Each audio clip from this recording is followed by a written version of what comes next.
Welcome to the Tech Egg. Don't get scrambled. Enjoy the video.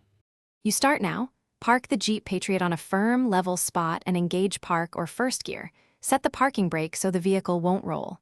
Chock the opposite wheel, S, and loosen the lug nuts one turn with a socket. Don't remove them yet. Locate the manufacturer jacking point under the pinch seam or reinforced sill. Position the jack saddle squarely beneath it. Once positioned, pump the jack slowly until it contacts the frame and you feel solid resistance. Continue by raising the Jeep until the tire clears the ground by about 2 to 3 inches. Raise smoothly to avoid shock loads.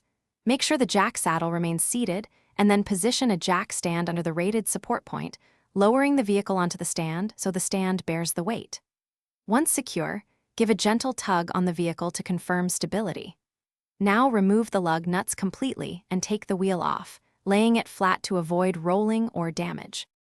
To finish, mount the wheel and thread lug nuts by hand, using a star pattern to seat the wheel evenly. This prevents warping. Once hand-tight, raise the vehicle slightly to remove the jack stand, then lower the Jeep fully to the ground and torque the lug nuts to the manufacturer specification in the same star sequence. If you experience vibration, wobble, or unusual noise, stop immediately.